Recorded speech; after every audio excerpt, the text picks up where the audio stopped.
একটা তরঙ্গ আমরা যেটা দিয়ে শুনি, পরবর্তীতে দেখা গেছে যে আলো তরঙ্গ, আলো হচ্ছে তড়িৎচুম্বকীয় তরঙ্গ। এবং আমরা যা যা মানে এক্সপেরিয়েন্স করি সাধারণত সবকিছুর সাথেই একটা তরঙ্গ নিহিত থাকে। যে কোনো গতিশীল বস্তুর সাথে তরঙ্গ নিহিত থাকে, এটা একটা ডি ব্রগলির নীতি।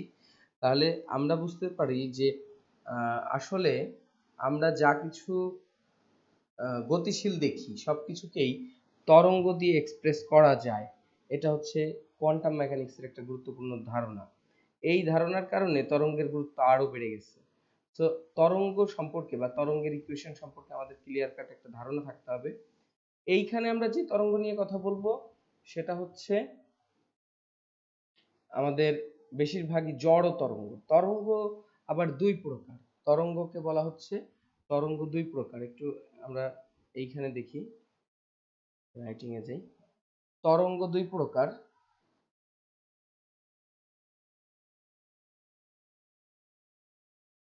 পরের দিন একটু আপডেট বই নিয়েন, কিন্তু বুঝি না, বইয়ের সাথে কোনো মিলে না। আচ্ছা, সমস্যা নেই। তরঙ্গ দুই প্রকার। একটা হচ্ছে জড় তরঙ্গ, আমি পড়াবো যেটা সেটা তোমার বইয়ের সাথে মিলবে দেখবা। দুই নম্বরে হচ্ছে অজড় তরঙ্গ।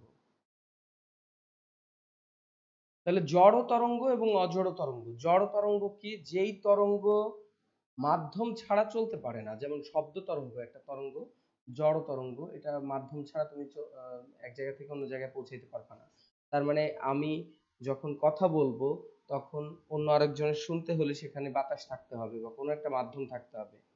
কিন্তু অজড় তরঙ্গ, যেমন লাইট একটা অজড় তরঙ্গ, এইটার পরিবহন বা পরিচালনের জন্য এক জায়গা থেকে অন্য জায়গায় স্থানান্তরিত হওয়ার জন্য কোনো মাধ্যম দরকার হয় না, মাধ্যম ছাড়াই সে এক জায়গা থেকে অন্য জায়গায় যাইতে পারে। তাহলে জড় তরঙ্গ কারা? যাদেরকে প্রবাহিত হতে হলে বা এক জায়গা থেকে অন্য জায়গায় স্থানান্তরিত হতে হলে মাধ্যমের দরকার আছে, তারা জড় তরঙ্গ। যাদের মাধ্যমের দরকার নাই তারা অজড় তরঙ্গ।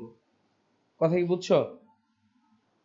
তাহলে জড় তরঙ্গের উদাহরণ হচ্ছে শব্দ, আর অজড় তরঙ্গের উদাহরণ হচ্ছে আলো। এখন অজড় তরঙ্গ আলো বা তড়িৎচুম্বকীয় তরঙ্গ, এটা যে অজড় তরঙ্গ এটা সবচেয়ে বড় প্রমাণ হচ্ছে যদি আলো অজড় তরঙ্গ না হতো বা আলো যদি মাধ্যমের প্রয়োজন হতো তাহলে আমরা সূর্য থেকে আলো পেতাম না। পেতাম? কারণ সূর্য থেকে পৃথিবী পর্যন্ত ম্যাক্সিমাম জায়গায় ভ্যাকিউম, যেখানে কোনো বাতাসও নাই। তাহলে আলো যেহেতু সূর্য থেকে পৃথিবীতে আসতেছে, এর থেকে প্রমাণিত হয় যে আলো একটা কি তরঙ্গ? অজড় তরঙ্গ। এরপরে আমরা যে কনসেপ্ট নিয়ে কথা বলবো সেটা হচ্ছে আচ্ছা, আমরা তরঙ্গের সংজ্ঞাটা লিখে ফেলি। তরঙ্গ কাকে বলে? তরঙ্গ কাকে বলে এটা তো আমরা জানি যে যে পর্যায়বৃত্ত আন্দোলন, পর্যায়বৃত্ত আন্দোলনে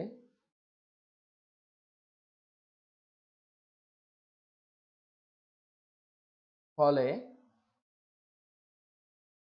শক্তির স্থানান্তর ঘটে, শক্তির স্থানান্তর ঘটে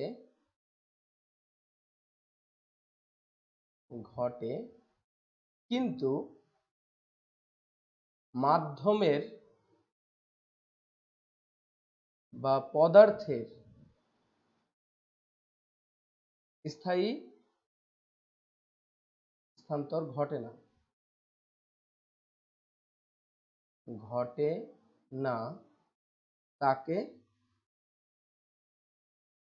তরঙ্গ বলে।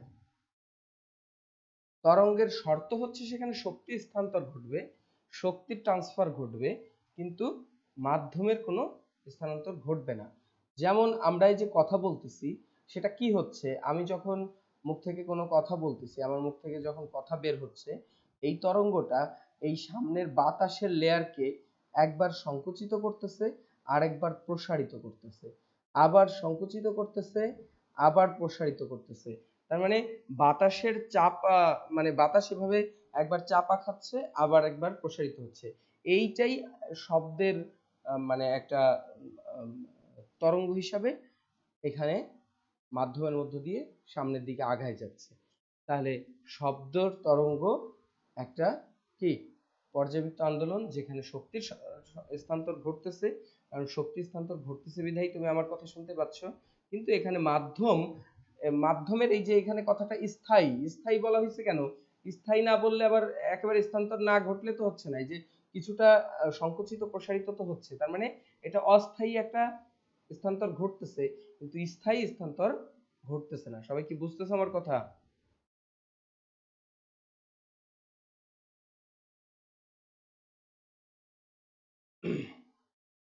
এরপর তরঙ্গ আরেকভাবে আমরা তরঙ্গের প্রবাহের বা মানে তরঙ্গের ক্লাসিফিকেশন আরেকভাবে আমরা করতে পারি। সেই ক্লাসিফিকেশনটা হয় হচ্ছে কণাগুলোর গতি কিরকম সেইটার উপরে নির্ভর করে, গতিটা কোন ধরনের গতি, যে সেটা কণাগুলোকে কোন মানে কোন দিকে কাঁপাচ্ছে সেটার উপরে নির্ভর করে আমরা তরঙ্গকে আবার দুই ভাগে ভাগ করতে পারি। সেটা একটা হচ্ছে আর তরঙ্গ, যেটাকে অনেক সময় অনুপ্রস্থ তরঙ্গ বলা হয়। অনুপ্রস্থ, এটা মনে রাখার একটা ভালো উপায় হচ্ছে, দেখো অনুপ্রস্থ, প্রস্থ মানে কি? হ্যালো, প্রস্থ মানে কি? দৈর্ঘ্য প্রস্থ। আমরা ঘরের যেই দিকটা একটু কম দৈর্ঘ্যের থাকে, কম লেন্থের থাকে, সেটাকে প্রস্থ বলি, আর যেটা বেশি লেন্থের থাকে সেটাকে দৈর্ঘ্য বলি। তো তোমরা এটাকে মনে রাখবা এইভাবে। আর আর মানে কি, যে বলে না অনেক সময় যে ঘরের আড়াআড়ি এত দূর, এটা শুনছো তো কখনো? আড়াআড়ি প্রস্থ, হ্যাঁ, মানে আড়াআড়ি বলতে হচ্ছে যে দিকটা কম। অন্য টাইপের না না, আড়াআড়ি বলে না যে ঘর লম্বালম্বি এতটুকু, আড়াআড়ি এতটুকু, এটা বলে কোন সময় শুনছো? প্রস্থের আরেকটা বাংলা হচ্ছে আর। কথা বুঝছো? তো অনুপ্রস্থ বা আর তরঙ্গ, যেটার ইংলিশে যেটাকে বলে ট্রান্সভার্স ওয়েভ, ট্রান্সভার্স ওয়েভ। দুই নাম্বারটা হচ্ছে অনু দৈর্ঘ্য বা লাম্বিক তরঙ্গ,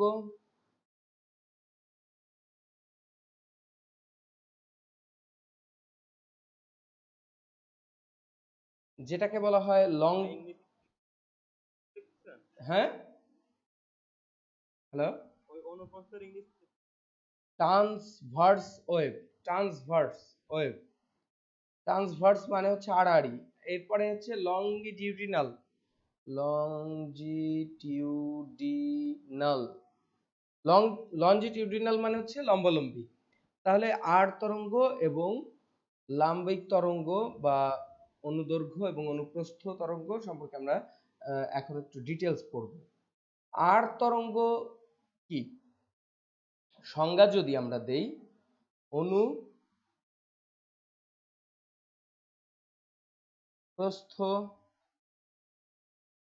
তরঙ্গ, এটার যদি আমরা সংজ্ঞা দেই, তাহলে মাধ্যমের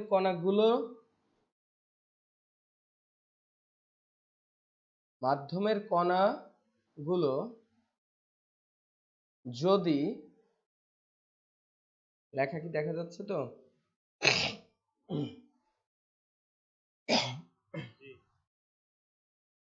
মাধ্যমের কণাগুলো যদি তরঙ্গ সঞ্চালনের দিকের সাথে, তরঙ্গ সঞ্চালনের দিকের সাথে 90 ডিগ্রি কোণ উৎপন্ন করে বা লম্ব ভাবে থাকে, 90 ডিগ্রি কোণ, মাধ্যমের কণাগুলো যদি তরঙ্গ সঞ্চালনের দিকের সাথে 90 ডিগ্রি কোণে কম্পিত হয় বা লম্ব ভাবে কম্পিত হয়, বা লম্ব ভাবে কম্পিত হয়, তাহলে তাকে অনুপ্রস্থ তরঙ্গ বলে। এটা দেখতে কেমন? এটা দেখতে সাইন ওয়েভের মতো। এই যে অনুপ্রস্থ তরঙ্গ। কথা কি বুঝছো? তাহলে অনুপ্রস্থ তরঙ্গ কি? মাধ্যমের কণাগুলো যদি তরঙ্গ সঞ্চালনের দিকের সাথে 90 ডিগ্রিতে কাঁপে তাহলে সেটাকে অনুপ্রস্থ তরঙ্গ বলে, এবং অনুপ্রস্থ তরঙ্গ হচ্ছে দেখতে এরকম সাইন ওয়েভের মতো। তো আমি যখন প্রথমেই এটা পড়ছি যে অনুপ্রস্থ তরঙ্গ হচ্ছে এটা, এবং সংজ্ঞায় লেখা আছে 90 ডিগ্রি কোণে কাঁপে বা লম্বভাবে কাঁপে, এই জায়গায় লম্ব কোথায়? আমি তো সব জায়গায় কোণ দেখতেছি অন্যরকম, তাই না? কথা কি বুঝতেছো? সেটাই তো। আমার এটা একটা বড় প্রশ্ন ছিল, আমার নিজের প্রশ্ন। আমি যখন নাইন টেনেরও আগে ক্লাস 8-এ তরঙ্গ পড়ানোর সময় এটাকে অনুপ্রস্থ তরঙ্গ বলছিল, আর ওই শব্দ তরঙ্গকে অনুদৈর্ঘ্য তরঙ্গ বলছিল। তো আমার খুব কনফিউশন ছিল, কারণ এটা 90 ডিগ্রি তো কোথাও দেখি না আমি, এই জায়গায় তো অন্য কোণ। তো ব্যাপারটা আসলে এরকম না। এই কম্পনটা হচ্ছে কি, এই যে এই রেখাটা, এই যে যে সোজা রেখাটা, এটা হচ্ছে মাধ্যমটাকে বোঝাচ্ছে। এই মাধ্যমের কণাগুলো এই দেখো যে এরকম সোজা উপরের দিকে উঠতেছে অথবা এরকম সোজা নিচের দিকে নামতেছে। কথা কি বুঝছো? এবং ওইটাকে আমরা এইভাবে দেখাইতেছি। আসলে কণাগুলো কিরকম করতেছে? এরকম উপরের দিকে উঠতেছে অথবা নিচের দিকে নামতেছে। তোমরা ওই যে ডিসপ্লে দেখায়, ওই যে যখন আহ, কি বলে 26শে মার্চের ডিসপ্লেতে দেখবা ওই যে আহ, যে পানির ঢেউ তৈরি করে মানুষ দিয়ে, খেয়াল করছো কখনো? জি। তখন মানুষগুলো কিন্তু মুভ করে না, মানুষগুলো কি করে, জায়গায় ওঠানামা করে, জায়গায় দাঁড়ায় এভাবে ওঠে নামে বসে এবং উঠে দাঁড়ায়। তাতেই মনে হয় কি এরকম একটা ঢেউ তৈরি হচ্ছে। খেয়াল করছো কখনো? জি ভাই, আমি ডিসপ্লে করছিলাম। আচ্ছা, তাহলে তাহলে ওইখানে ওইখানে ডিসপ্লেতে কিন্তু লোকগুলো মানে 90 ডিগ্রি কোণে ওঠানামা করতেছে। মানে কি তারা কি শুধু ওঠানামা করতেছে, জায়গায় দাঁড়ায় ওঠানামা করতেছে? তারা কি এই আগে পিছিয়ে করতেছে কোনো জায়গায়? তার মানে তরঙ্গটাকে যদি এরকম দেখাইতে হয়, তরঙ্গ এরকম আমরা জাস্ট এঁকে দেখাই, কিন্তু এখানে কি হয়, তরঙ্গের কণাগুলো উপরের দিকে ওঠে অথবা নিচের দিকে নামে, উপরের দিকে ওঠে অথবা নিচের দিকে নামে। কথা কি বুঝছো? তাহলে 90 ডিগ্রি কোনটা কোন দিকে এবার কি বোঝা যায়? এই যে এটা হচ্ছে 90 ডিগ্রি, তার মানে এটাকে অনুপ্রস্থ তরঙ্গ বলে। আর অনুদৈর্ঘ্য তরঙ্গ কোনটা একটু খেয়াল করো। অনুদৈর্ঘ্য তরঙ্গ হচ্ছে যদি এই একই সংজ্ঞা, তোমরা এই একই সংজ্ঞাটা লিখো, অনুদৈর্ঘ্য, জাস্ট এখানে অনুদৈর্ঘ্য লেখো এবং লেখো যে যেখানে সঞ্চালনের দিকের সাথে, তরঙ্গ সঞ্চালনের দিকের সাথে 0 ডিগ্রি কোণে অথবা সমান্তরালে কম্পিত হয় তাকে অনুপ্রস্থ তরঙ্গ বলে। সমান্তরালে এই কথাটা লিখতে পারবে না? এই সেম জিনিসটাই লিখবা, এই সেম জিনিসটাই লিখবা। 90-র জায়গায় লিখবা 0 ডিগ্রি কোণে কম্পিত হয় অথবা সমান্তরালে কম্পিত হয়, তাকে অনুদৈর্ঘ্য তরঙ্গ বলে। লিখে ফেলো।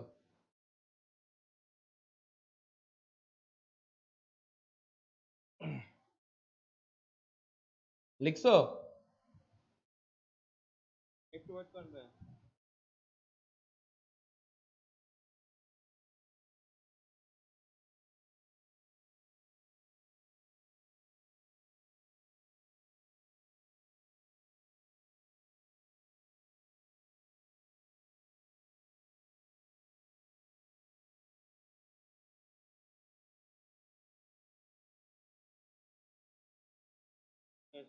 আচ্ছা, ওকে।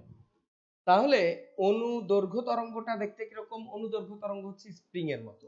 স্প্রিং এর তরঙ্গটা যেমন এই যে একটা যদি স্প্রিং হয়, তাহলে এই স্প্রিংটাকে যদি ধরে এরকম টেনে ছেড়ে দাও, তাহলে দেখবা এক জায়গায় এরকম দৈর্ঘ্য বেড়ে গেছে, আবার এক জায়গায় সংকুচিত হচ্ছে, আবার এরকম প্রসারিত হচ্ছে, আবার সংকুচিত হচ্ছে, এরকম হয়। তো এইটাকে বলা হয় অনুপ্রস্থ। দেখো এই জায়গায় কম্পনটা ঘটে কোন দিকে? এই দিক বরাবর। তার মানে তরঙ্গ সঞ্চালন হচ্ছে এইদিকে এবং তরঙ্গের কম্পন ঘটতেছে তার সাথে সমান্তরালে বা 0 ডিগ্রি কোণে। কথা কি এবার বুঝো? ক্লিয়ার? এখন এই যে আমরা বাংলায় পড়ি যে নামকরণের সার্থকতা, আমরা একটু নামকরণের সার্থকতা খুঁজবো, যে এখানে নামকরণের সার্থকতা কি। এই জায়গায় অনুপ্রস্থ বললো আর এই জায়গায় অনুদৈর্ঘ্য বললো, এইটা কেন বললো সেটা আমরা একটু দেখবো।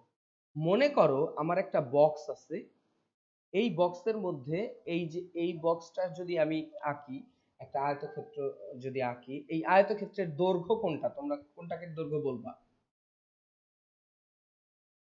হ্যালো? জি ভাই বলেন। এই আয়তক্ষেত্রের দৈর্ঘ্য কোনটা আর প্রস্থ কোনটা? এইটা অবশ্যই দৈর্ঘ্য, আর এইটা হচ্ছে প্রস্থ। তাহলে দৈর্ঘ্য এবং প্রস্থ। এইবার দেখো তো যে এই যে যেই তরঙ্গটা এরকম ওঠানামা করতেছে, এইটা কোন দিকে কাঁপতেছে? দৈর্ঘ্য বরাবর না প্রস্থ বরাবর? দৈর্ঘ্য। এই কম্পনের দিক কোন দিকে? এই দিকে, প্রস্থ বরাবর। এই জন্য এটাকে বলা হয় অনুপ্রস্থ তরঙ্গ। কথা বুঝছো? বা এটার আরেকটা নাম কি? আর তরঙ্গ। ক্লিয়ার কিনা? এইবার দেখো আমরা আবার একটা এরকম বক্স আঁকি। আমরা তো শিওর যে এইটা হচ্ছে আমাদের দৈর্ঘ্য আর এইটা হচ্ছে প্রস্থ। এইবার আমরা একটা স্প্রিং এর কম্পনকে আঁকি। এখানে একটা স্প্রিং মনে করো এইভাবে কাঁপতেছে। সো এই দিকে হচ্ছে কম্পনটা হচ্ছে, এই দিক বরাবর কম্পন হচ্ছে। তো এখন কম্পনটা কি দৈর্ঘ্যের দিকে না প্রস্থর দিকে? দৈর্ঘ্যের দিকে। এই জন্য এটার নাম হচ্ছে অনুদৈর্ঘ্য বা লাম্বিক তরঙ্গ। ক্লিয়ার কিনা সবাই? তাহলে এখন কি আর মুখস্থ করা লাগবে? এটা কি একেবারে ভিজুয়ালাইজ হলো না যে এটা হচ্ছে দৈর্ঘ্য দিকে কাঁপে, এই জন্য এটা অনুদৈর্ঘ্য, আর এটা হচ্ছে প্রস্থের দিকে কাঁপে, এই জন্য এটা হচ্ছে অনুপ্রস্থ। ক্লিয়ার তোমরা সবাই? জি। আচ্ছা, তাহলে আমরা অনুদৈর্ঘ্য অনুপ্রস্থ বুঝলাম। একটু দাঁড়াও, আমাকে কেউ একটু ফোন করছে, একটু কথা বলে নিই। হ্যালো, আসসালামু আলাইকুম। ওয়ালাইকুম আসসালাম। হ্যাঁ হ্যাঁ, বলেন।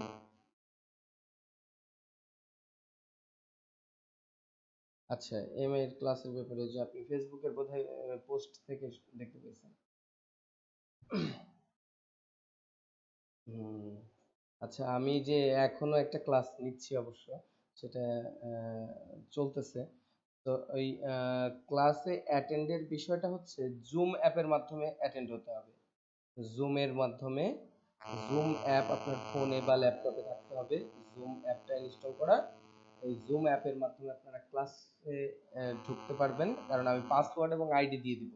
সেই পাসওয়ার্ড এবং আইডি দিয়ে ক্লাসে ঢুকতে পারবেন এবং ক্লাসে আপনি সরাসরি যেভাবে টিচারের সাথে যেভাবে ক্লাস করলে যেভাবে কথা বলা যায় ওইভাবে আপনি প্রশ্নও করতে পারবেন, আবার স্যারের কথাও আপনি শুনতে পারবেন। লাইভ ক্লাস আর কি, একেবারে সরাসরি। যে এখনো আমি আমার ক্লাস চলতেছে, আমি মিউট করে রাখছি আর কি। আহ, আহ, ঠিক আছে। তো ওই ক্লাসে আপনাকে, হ্যাঁ আমি আসি ভাইয়া। আমি একটু ফোনে কথা বলতেছি, তোমরা থাইকো আর কি। হ্যাঁ, আচ্ছা। প্লাস আপনি সরাসরি শুনতে পাবেন এবং আপনিও কথা বলতে পারবেন, প্রশ্ন করতে পারবেন না বুঝলে। এই হচ্ছে আমাদের ক্লাসের সিস্টেম। এবং আপনি ফিজিক্স এবং ম্যাথের ক্লাস শুরু করছি আমরা, আর বাকিগুলো পরবর্তীতে শুরু করব।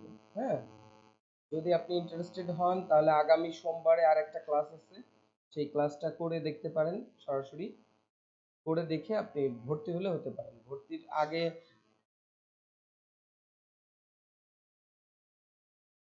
হ্যাঁ হ্যাঁ, কালকে সোমবারে একটা ফ্রি ক্লাস করতে পারবেন আপনি। হ্যাঁ, সোমবারে। হুম। জুম, আপনি ফেসবুকের ইনবক্সে যে ধ্রুব এমআই নামে একটা অ্যাকাউন্ট আছে, ওখানে আপনি ইনবক্সে আপনার নাম এবং ফোন নাম্বার দিয়ে দিবেন, আর লিখবেন যে ইন্টারেস্টেড ইন মানে অনলাইন ক্লাস। এটা লিখলে আপনাকে আমরা পাসওয়ার্ড আর আইডি দিয়ে দিব। এর আগে আমি একটু আপনাকে কস্টটা বলে দিই। কস্ট সম্পর্কে না বলে দিলে পরবর্তীতে আপনি কস্টের ব্যাপারটা হচ্ছে আমাদের,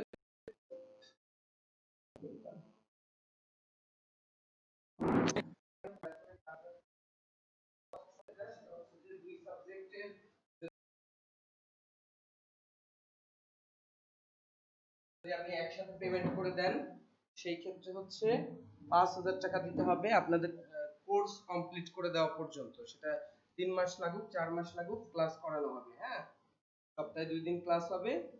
তো এটা হচ্ছে 5,000 টাকা। 2 সাবজেক্ট যদি একসাথে করেন পেমেন্ট, আর এক সাবজেক্ট করে করলে 3,000 টাকা করে ডিসকাউন্ট পাওয়া যাবে। হ্যাঁ, সেটা পেমেন্টটা ফ্রি ক্লাস দুইটা করার পরে অ্যাডমিশন হওয়ার সময় দিয়ে দিতে হবে টাকাটা। আপনি ফ্রি ক্লাস দুটো করে তারপরে অ্যাডমিশনের সময় টাকাটা দিয়ে অ্যাডমিশন হবে। হ্যাঁ হ্যাঁ, কোর্স কমপ্লিট।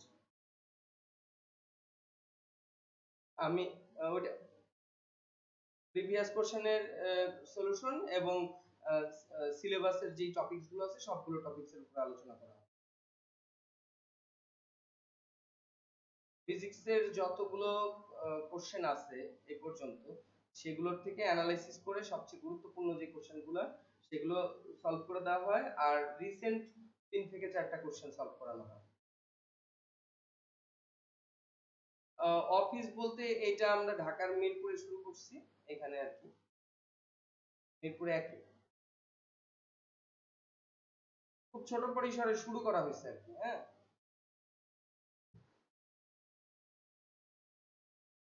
আমি এএমআই কমপ্লিট করছি 2015 সালে। তারপরে আমি মাস্টার্সও কমপ্লিট করছি একটা, আর হচ্ছে সাথে জব প্রিপারেশন নিচ্ছি সরকারি জবের। মাঝখানে আমি কিছুদিন প্রাইভেট জব করছি।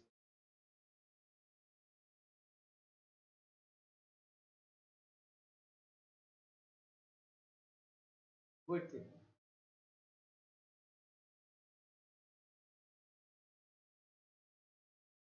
আচ্ছা আচ্ছা আচ্ছা।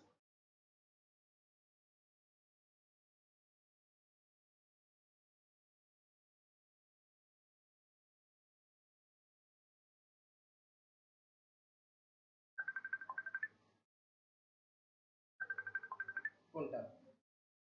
আচ্ছা আচ্ছা আচ্ছা। ঠিক আছে মিনাজ ভাই, আমার অনলাইন ক্লাস চলতেছে, তো আমি আপনাকে একটু পরে ফোন দিব ইনশাআল্লাহ। হ্যাঁ, ওকে। আচ্ছা ঠিক আছে, আমি আপনাকে একটু পরে ডিটেইলসে জানাই। আমার ক্লাসে স্টুডেন্ট বসে আছে তো অনেকদিকে, এটা খারাপ দেখায়। আচ্ছা আচ্ছা, হ্যাঁ ফোন দিব, আমি ফোন দিব।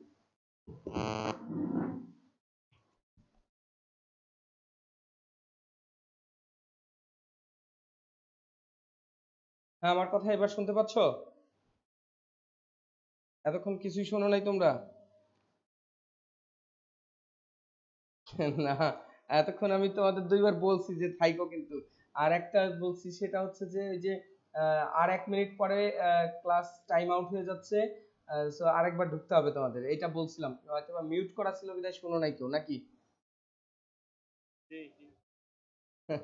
এবার তোমরা 1 মিনিট পরে যদি চলে যায় তাহলে কিন্তু এটা মনে রাখো যে আবার ফোন দেয় কে, এখন ফোন ধরা যাবে না। ভাই লিভ আচ্ছা, দিব?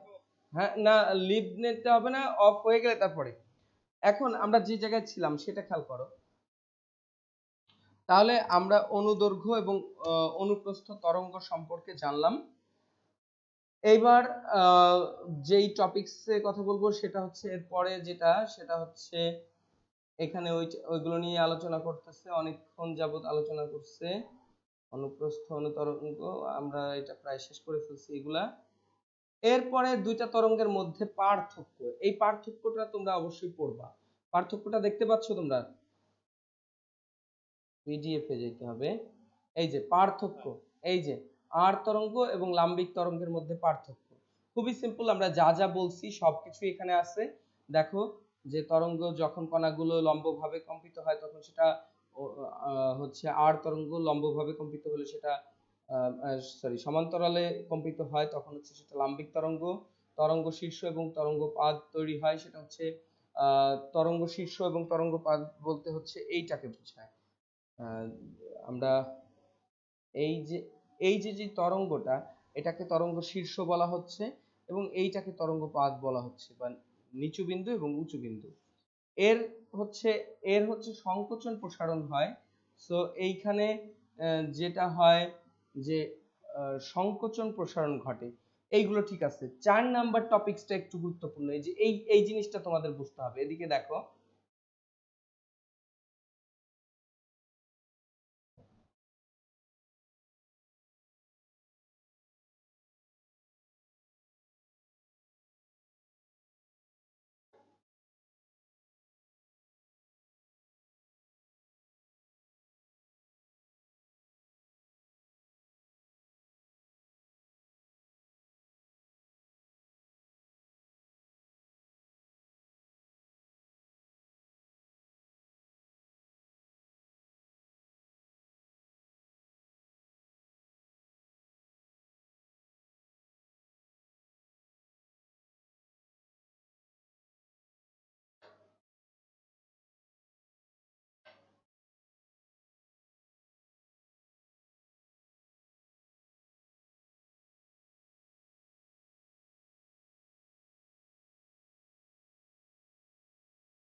সবাই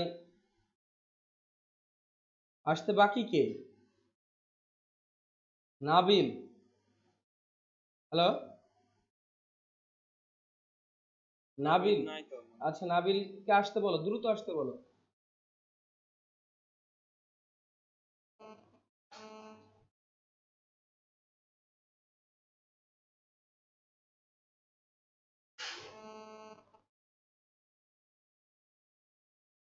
নতুন বইয়ে ভাইয়া পার্থক্যটা পাই পাই না, নাই।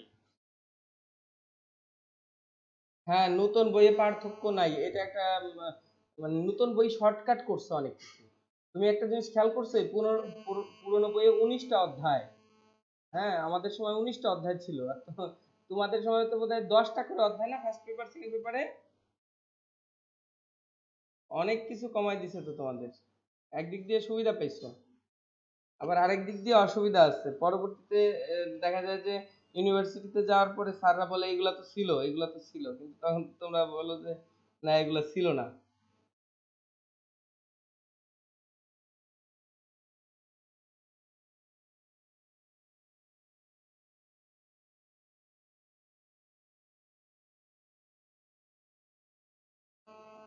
হ্যাঁ, কি ভাই, তোমার কি খবর?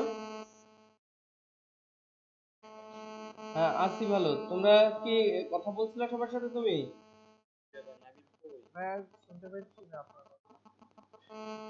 হ্যাঁ ভাইয়া, ওই নাবিল আসতেছে, আসলে শুরু করবো। হ্যাঁ, ও জয়েনিং হচ্ছে, ও জয়েনিং দিছি আর কি।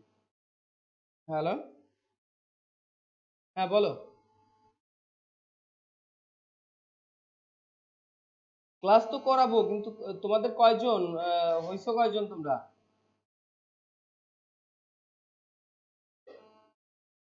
কেউই আসে নাই? তাহলে কেমনে হয় বলো দেখি।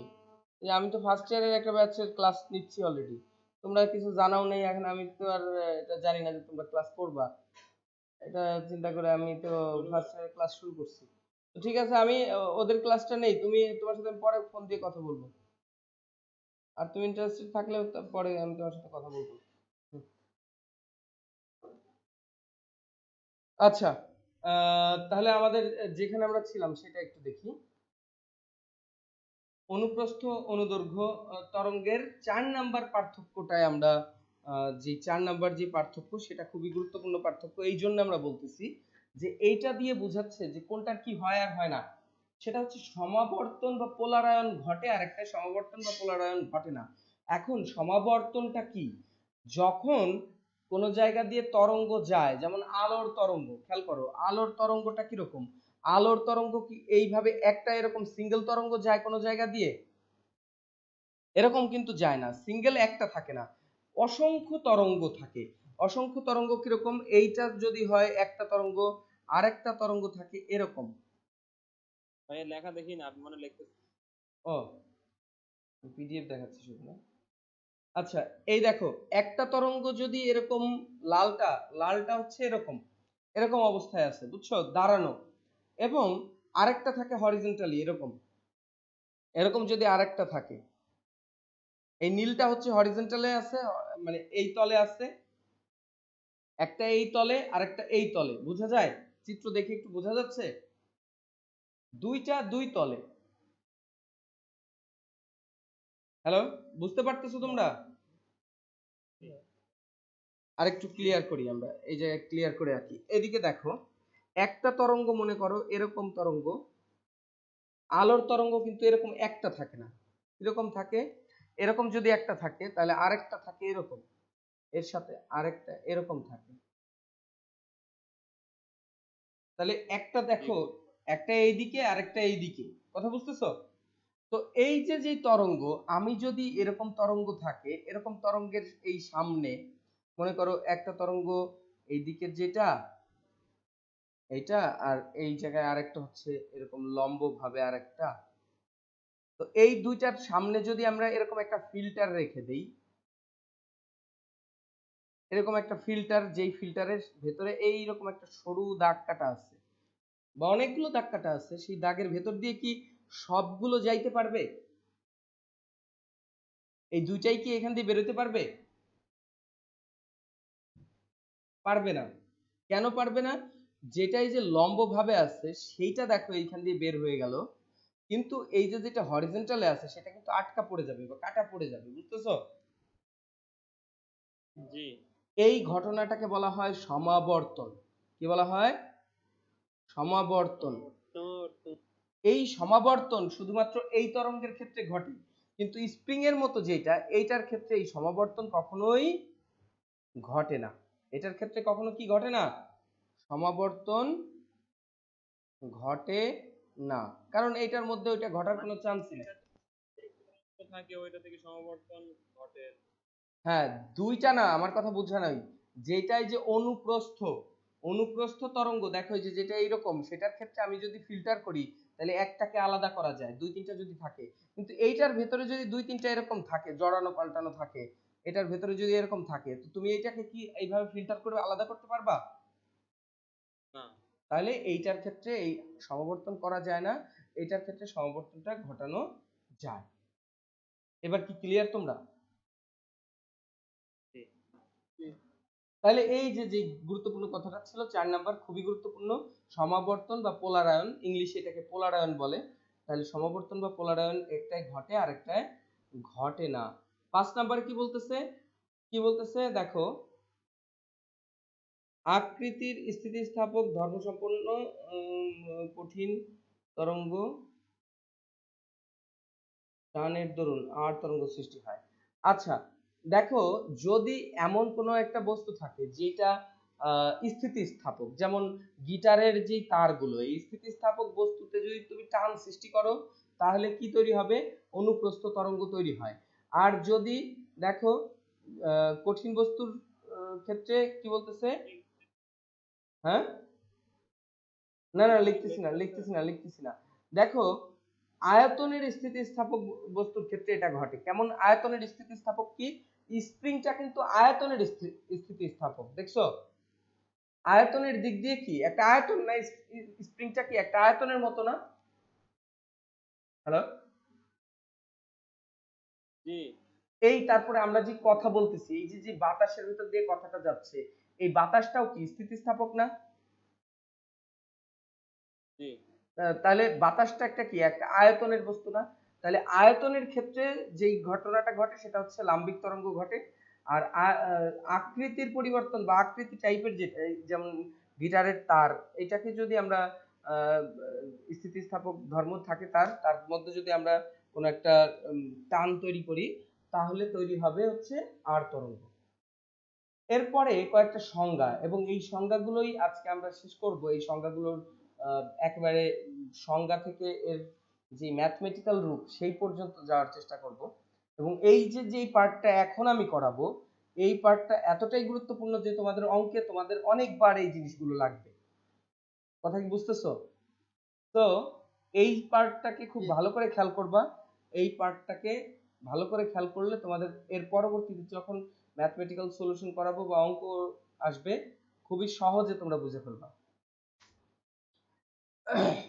তাহলে দেখো প্রথমটাই বলতেছে পূর্ণ কম্পন। পূর্ণ কম্পন কি? পূর্ণ কম্পন হচ্ছে যদি কম্পমান বস্তু এক বিন্দু থেকে যাত্রা শুরু করে আবার ঠিক সেই বিন্দুতে একই দিক দিয়ে ফিরে আসে, তাহলে সেটাকে আমরা পূর্ণ কম্পন বলি। তাহলে দেখো এই যে এইরকম যদি একটা কম্পমান বস্তু এরকম থাকে, দেখো এদিক থেকে উঠে আসতেছিল, এই জায়গায় কি উপরের দিকে উঠতেছিল না? ঠিক এই দিক থেকেও কি উপরের দিকে উঠে আসতেছে, তাহলে দিক কি একই আছে কিনা? জি দেখো এর মাঝামাঝি কোনো জায়গায় তুমি একই দিক পাবা না, খেয়াল করছো? এর মাঝামাঝি কোনো জায়গায় তুমি একই দিক পাবা না। এই জায়গায় কি হয়েছে? নিচের দিকে। এখানে কি নিচের দিকে, শুধুমাত্র এই জায়গাতে উপরের দিকে আছে আর ঠিক এই জায়গাতে উপরের দিকে আছে। তাহলে কম্পমান কোনো বস্তু যদি একটা বিন্দু থেকে শুরু করে ঠিক ওই অবস্থায় আগের আহ, ওই ঠিক আগের দিক থেকে, এই যে এখানেও আপার ডিরেকশনে ছিল, এখানেও আপার ডিরেকশনে, ওই একই দিক থেকে যদি উঠে আসে তাহলে সেটাকে আমরা বলি তরঙ্গ বা পূর্ণ তরঙ্গ। এরপরে আরেকটা ব্যাপার খেয়াল করো, এই তাহলে আমরা কি লিখে রাখবো যে একটা পূর্ণ কম্পনের দৈর্ঘ্যকে পূর্ণ তরঙ্গ, মানে সরি, কম্পমান বস্তু যদি পূর্ণ কম্পাঙ্ক হচ্ছে কম্পমান বস্তু যদি একটা বিন্দু থেকে শুরু করে, বিন্দু হতে শুরু করে করে একই দিক থেকে, কি লিখি আমি, কলমেও কালি শেষ হয়ে যাচ্ছে, যাত্রা শুরু করে আবার একই দিক হতে সেই বিন্দুতে মানে সেই অবস্থানে ফিরে আসে, একই দিক হতে সেই অবস্থানে ফিরে আসে, ফিরে আসে, তবে তাকে পূর্ণ তরঙ্গ বলতেছি আমরা, পূর্ণ তরঙ্গ। তাহলে পূর্ণ তরঙ্গ হয়ে গেল, লেখা দেখা যাচ্ছে? এইবার দেখো তরঙ্গ দৈর্ঘ্য। পূর্ণ কম্পন একই না? হ্যাঁ, পূর্ণ কম্পন বা পূর্ণ তরঙ্গ একই। এরপরে আসো তরঙ্গ দৈর্ঘ্য। তরঙ্গ দৈর্ঘ্য কি তাহলে? তরঙ্গ দৈর্ঘ্য হচ্ছে যে একটা পূর্ণ তরঙ্গের দৈর্ঘ্যকে তরঙ্গ দৈর্ঘ্য বলে। তরঙ্গ দৈর্ঘ্যের সংজ্ঞা লিখবা, তরঙ্গ দৈর্ঘ্য হচ্ছে পূর্ণ তরঙ্গ বা পূর্ণ তরঙ্গ, লেখো পূর্ণ তরঙ্গ বা পূর্ণ কম্পনের, পূর্ণ কম্পনের দৈর্ঘ্যকে তরঙ্গ দৈর্ঘ্য বলে। একটি লিখে দেওয়াটা ভালো, একটি পূর্ণ কম্পনের দৈর্ঘ্যকে তরঙ্গ দৈর্ঘ্য বলে। তার মানে যদি এরকম কণা থাকে, এরকম একটা তরঙ্গ থাকে, এই তরঙ্গের এইখান থেকে এই পর্যন্ত দূরত্বটাকেই তরঙ্গ দৈর্ঘ্য বলে এবং যাকে ল্যামডা দিয়ে প্রকাশ করা হয়। এটুকু তো বুঝতেছ? তরঙ্গ দৈর্ঘ্য। আরেকটা সংজ্ঞা দেওয়া যায়, সমদশা সম্পন্ন কণার দূরত্বকে, এই জায়গায় লিখবা পরপর দুটি সমদশা সম্পন্ন কণার দূরত্বকে তরঙ্গ দৈর্ঘ্য বলে।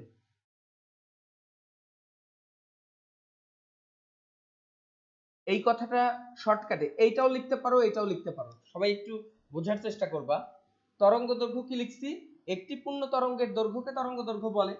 অথবা তুমি আরেকটা সংজ্ঞা দিতে পারতেছো, পরপর দুটি সমদশা সম্পন্ন কণার দূরত্বকে তরঙ্গ দৈর্ঘ্য বলে। সবাই কি শুনতেছো আমার কথা? জি ভাই। এখন এই সংজ্ঞাটা পাওয়ার পরে, এই সংজ্ঞাটা যখন আমাকে শেখানো হয়েছিল তখন আমি একটা কনফিউশনে পড়ে গেছিলাম। তো দেখো পরপর দুটি সমদশা সম্পন্ন কণার দৈর্ঘ্যকে দূরত্বকে তরঙ্গদৈর্ঘ্য বলতেছি। তাহলে দেখো তো এই যে যেই তরঙ্গটা আমি আঁকছি, সমদশা মানে কি? একই অবস্থায় যেই দুইটা কণা আছে সেই দুইটা কণাকে আমরা বলবো সমদশা সম্পন্ন কণা। বুঝতেছো? সমদশা সম্পন্ন কণা বা বিন্দু লেখো, বিন্দুর দূরত্বকে। আচ্ছা, সমদশা সম্পন্ন কি? এই দেখো, এই বিন্দুটা কি এই জায়গায় আছে না? ঠিক এই বিন্দুটাও কি এই জায়গায় আছে? দশা বলতে কোনো একটা কণার সামগ্রিক অবস্থাকে বোঝায়। দশা কি সেটা লিখে নাও। দশা কম্পমান কোন বস্তুর সামগ্রিক অবস্থাকে দশা বলে।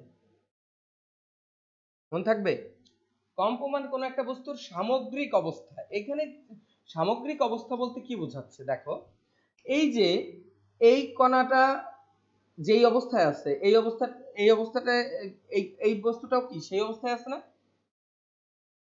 একই জায়গায় আছে কিনা? হ্যাঁ এখন তোমাদের কাছে প্রশ্ন হচ্ছে, এই যে মাঝখানের যে বিন্দুটা এইটাও কি এই একই অবস্থায় আছে কিনা? এই যে লাল দুইটা বিন্দুর মাঝখানের যে বিন্দুটা এটাও কি সমদশায় আছে কিনা? জি এই যে এইটাই আমাকে কনফিউশনে ফেলছিল, যে এই আমি তো দেখতেছি সবাই সমদশায় আছে, কিন্তু দশার সংজ্ঞাটা কি বলতেছে দেখো, কম্পমান বস্তুর সামগ্রিক অবস্থাকে দশা বলতেছি আমি। তাহলে সামগ্রিক অবস্থা বলতে কি বোঝায় দেখো, এই যে যেই কণাটা এই কণাটা এইখানে কি এই কণাটার দিক কোন দিকে? উপরের দিকে না? উপরে এই কণাটার দিক কোন দিকে দেখো তো, এই কণাটা যেখানেই চিন্তা করো নিচে নিচে। আবার এই কণাটা কোন দিকে? উপরে তাহলে এই এই কণাটা আর এই কণাটা কি একই দশায় আছে? না তাহলে দশা ভিন্ন। না এই যে আমিও প্রথম প্রথম চিন্তা করছিলাম যে এইটা যে দশা এটাও তো সেই দশা, তাহলে তো তরঙ্গ দৈর্ঘ্য হয়ে গেল এতটুকু। এই যে পর দুটি সমদশা সম্পন্ন কণার দূরত্বকে কি বলতেছি? তরঙ্গ দৈর্ঘ্য। তাহলে তো এইটাও তরঙ্গ দৈর্ঘ্য হয়। তো এইটাকে তরঙ্গ দৈর্ঘ্যের অর্ধেক বলি কেন? কারণ এইটা আর এইটা সমদশায় নাই। ক্লিয়ার কিনা সবাই? জি ভাই এখন এখন দেখো আরেকটা চিত্র আঁকি আমরা। এইবার এইবার দেখো, এই জিনিসটা কেন আমি বলছি যে এই জিনিসটা গুরুত্বপূর্ণ। এই যে এখন যা বুঝাচ্ছি, তোমরা অবজেক্টিভে দেখবা বিভিন্ন চিত্র দিয়ে তোমাদের তরঙ্গ দৈর্ঘ্য বের করতে বলবে, তারপরে তরঙ্গের বেগ বের করতে বলবে, তখন এই কনসেপ্টটা খুবই গুরুত্বপূর্ণ কাজ দিবে। দেখো, আমি যখন অঙ্ক করাবো তখন এটা তোমাদের লাগবে, অতএব এটা ভালো করে বোঝার চেষ্টা করো। এইখানে দেখো, এই বিন্দুটা ঠিক অন্য আরেকটা কোন বিন্দুর সাথে সমদশায় আছে বলো দেখি? এই বিন্দুটার দিকে খেয়াল করো, এই বিন্দুর এই পাশ থেকে চিন্তা করলে উপরের দিকে উঠতেছে, আর ঠিক এই পাশে চিন্তা করলে নিচের দিকে নামতেছে।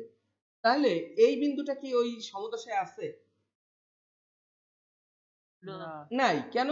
না এই পাশ থেকে চিন্তা করলে সে হচ্ছে নিচে নামতেছে, আর এই পাশে চিন্তা করলে উপরে উঠতেছে। এখানে তো উল্টা ছিল, উপরে উঠতেছে নিচে নামতেছে, আর এখানে নিচে নামতেছে উপরে উঠতেছে। অতএব এই দুজন সমদশায় নাই। তাহলে সমদশায় কোথায় আছে? এইখানে। কারণ এই পাশে উপরে উঠতেছে তাহলে এটা ঠিক আছে, আবার এই পাশে নিচে নামতেছে তাহলে এটা ঠিক আছে। তাহলে এইখান থেকে এইটা একটা কি তরঙ্গ দৈর্ঘ্য বের করা যাবে এখন? জি তাহলে এই সমদশাটা, এই দশার সম্পর্কে ধারণাটা খুবই গুরুত্বপূর্ণ। তাহলে পরপর দুটি সমদশা সম্পন্ন কণার দূরত্বকে তরঙ্গ বলে, এবং দশা বলতে কি বোঝায়? একটা কণার সামগ্রিক অবস্থাকে যেই রাশি দ্বারা প্রকাশ করা হয় বা যা দ্বারা প্রকাশ করা হয় সেটা হচ্ছে ওই কণার দশা। ক্লিয়ার সবাই? আচ্ছা, এইবার আসো পরের কনসেপ্টটাতে। এর পরের কনসেপ্টটা কি? তরঙ্গ দৈর্ঘ্য চলে গেছে। আচ্ছা, কম্পাঙ্ক। এরপরে হচ্ছে ফ্রিকোয়েন্সি বা কম্পাঙ্ক।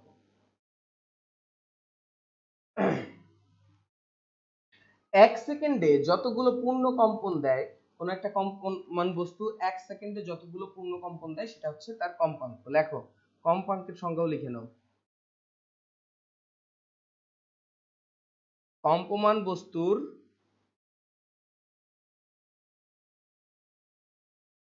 এক সেকেন্ডের কম্পনের সংখ্যাকে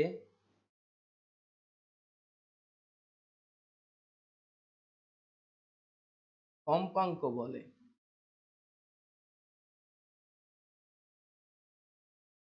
তাহলে কম্পমান বস্তুর 1 সেকেন্ডে যতগুলো কম্পন হয় সেটা হচ্ছে তার কম্পাঙ্ক। তাহলে দেখো আমরা বললাম যে টি সময়ে কম্পন হয়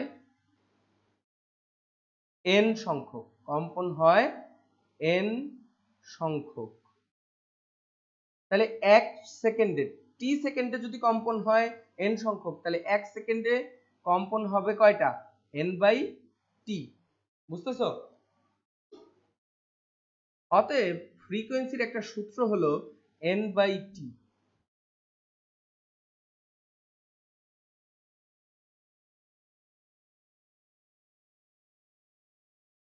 বুঝতেছো না? জি n/t হচ্ছে তাহলে কি? ফ্রিকোয়েন্সির একটা সূত্র। এই যে যে সূত্রগুলো এখন থেকে দেখানো শুরু করলাম, এই সূত্রগুলো তোমাদের প্রত্যেকটা অঙ্কে লাগবে এবং সূত্র প্রমাণ করতেও এই সূত্রগুলো লাগবে। সো এটা একটা, এটা হয়ে গেছে। হ্যাঁ এর পরেরটায় আমরা যাই। এর পরেরটা হচ্ছে পর্যায়কাল।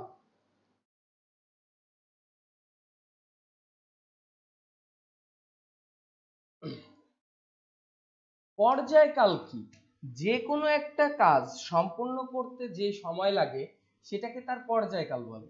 সেটাকে তার কি বলে? পর্যায়কাল। এখন পর্যায়কাল, তাহলে তরঙ্গের, এটা এটা কিসের পর্যায়কাল? তাহলে এটা হচ্ছে তরঙ্গের পর্যায়কাল। তাহলে তরঙ্গের পর্যায়কাল কি? যে একটা পূর্ণ কম্পন সম্পন্ন হতে যে সময় লাগে, একটি পূর্ণ কম্পন সম্পন্ন হতে যে সময় লাগে তাই পর্যায়কাল। কিসের পর্যায়কাল? ওই তরঙ্গের পর্যায়কাল। তাহলে একটা কম্পন সম্পন্ন হতে যতটুকু সময় লাগে তা হচ্ছে পর্যায়কাল, সেটাকে টি দিয়ে প্রকাশ করা হবে। তাহলে একটা পূর্ণ কম্পন সম্পন্ন হতে টি সময় লাগে, তাহলে একে টি দ্বারা প্রকাশ করা হয়। এই টি এর কতগুলো সূত্র আছে সেটা আমরা এখন একটু এক এক করে দেখার চেষ্টা করব। তাহলে এখন চিন্তা করো যে এই যে একটা পূর্ণ কম্পন দিলে একটা বস্তুর কতটুকু কৌণিক সরণ ঘটে। একটা বস্তু দেখো, এই যে যেই কম্পন, এই কম্পনটা একটা পূর্ণ কম্পন, দেখো একটা পূর্ণ কম্পনকে যদি আমরা বৃত্তাকার গতির সাথে তুলনা করি, তাহলে এই যে হচ্ছে তার হাফ আর এই যে হচ্ছে নিচে হাফ, তাহলে একটা পূর্ণ কম্পনকে একটা বৃত্তাকার গতির পূর্ণ ঘূর্ণনের সাথে তুলনা করা যায়। কথা কি বুঝছো? তাহলে একটু তাহলে আমরা বুঝতেছি কৌণিক সরণ ঘটে 2π বা 360 ডিগ্রি। কৌণিক সরণ ঘটে কতটুকু? 2π বা 360 ডিগ্রি। বুঝতেছো? হুম আচ্ছা, এই কনসেপ্টটা আমরা আরেকটু পরে আসব। এই টি এর সাথে আগে আমরা আপাতত আমরা এইটা কাজে লাগবে আমাদের একটু পরে, যখন ওমেগা, আমি একটু জিনিস মিস করছি, ওমেগাটা শেখানোর পরে এটা শেখাবো। আগে হচ্ছে এফ এবং টি এর মধ্যে একটা ইকুয়েশন তৈরি করে নিই আমরা। কিভাবে আসে দেখো, আমরা বলছিলাম 1 সেকেন্ডে যতগুলো কম্পন দেয় সেটা হচ্ছে পর্যায়কাল। তাহলে আমি বলতেছি টি সেকেন্ডে পূর্ণ কম্পন হয় কয়টি? পূর্ণ কম্পন হয় একটা। কথা বুঝতেছো? তাহলে 1 সেকেন্ডে পূর্ণ কম্পন কয়টা হবে? 1/t সংখ্যক। বোঝা যায়? আর আমরা সংজ্ঞা থেকে জানি 1 সেকেন্ডে যতগুলো পূর্ণ কম্পন হয় সেটাকেই কি বলে? কম্পাঙ্ক। অতএব আমি বলতে পারি f = 1/t। f = কি? 1/t। এরপরে হচ্ছে কৌণিক বেগ। এরপরে আমরা শিখব কৌণিক কৌণিক বেগ। তো কৌণিক বেগকে ওমেগা দিয়ে প্রকাশ করা হয়। সেটা হচ্ছে 1 সেকেন্ডে কৌণিক দূরত্ব যতটুকু কৌণিক দূরত্ব অতিক্রম করে, 1 সেকেন্ডে যতটুকু কৌণিক দূরত্ব অতিক্রম করে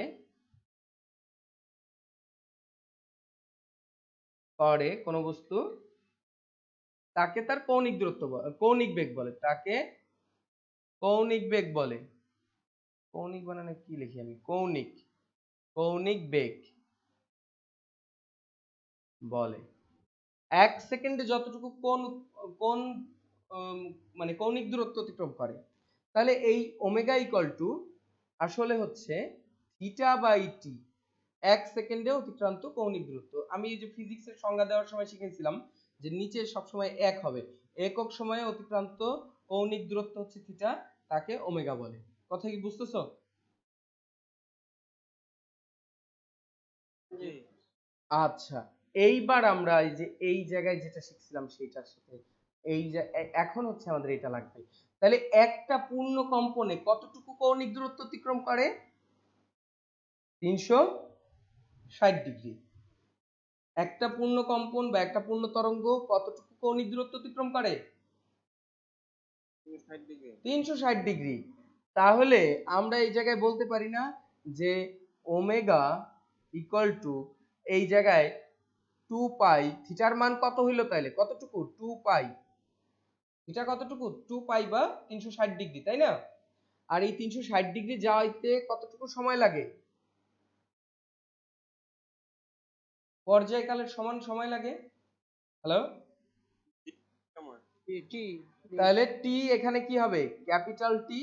তাহলে এইটা একটা গুরুত্বপূর্ণ সূত্র হয়ে গেল। দেখো 2 pi by capital T equal to হচ্ছে ওমেগা। বুঝতেছো?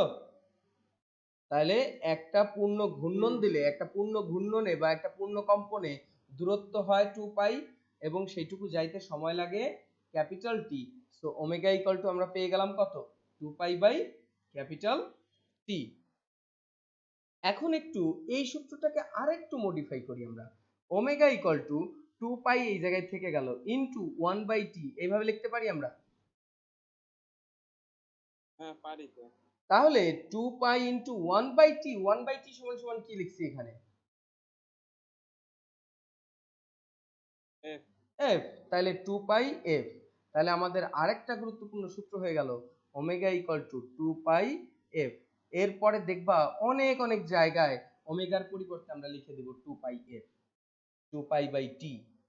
তাহলে কি গুরুত্বপূর্ণ সূত্র হয়ে গেল না আমাদের দুইটা? খুবই গুরুত্বপূর্ণ সূত্র এই দুইটা মনে রাখতে হবে। তাহলে কৌণিক বেগ আমাদের এই পর্যন্ত, কৌণিক বেগ শেষ করলাম।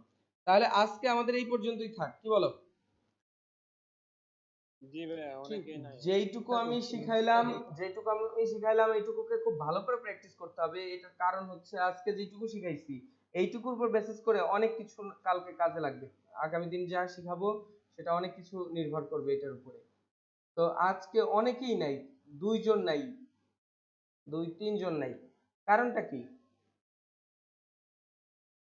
আর তোমাদের সবাইকে বলি, নিউ ফার্স্ট ইয়ারের 2 জন স্টুডেন্ট এসে নক করতেছে, কিন্তু আমি শুরু করতে পারতেছি না। দেখো তো তোমাদের পরিচিত কেউ নিউ ফার্স্ট ইয়ার, এই যে একেবারে এইবার যারা এইচএসসি দিয়ে মানে এসএসসি দিয়ে নতুন ভর্তি হলো, তারা কেউ পড়তে চাইলে আমাকে জানাও আর কি, বুঝছো? আচ্ছা ভাই, পাইলে জানাবো। একেবারে নিউ ফার্স্ট ইয়ার যারা। আচ্ছা ঠিক আছে, তাহলে সবাই ভালো থেকো। আমি তাহলে ক্লাস আপাতত অফ করে দিলাম। আচ্ছা ভাই, তাহলে হ্যাঁ, আর নেক্সট ক্লাস, আজকেরটা হচ্ছে যে মিসিং ক্লাসটা করাইলাম।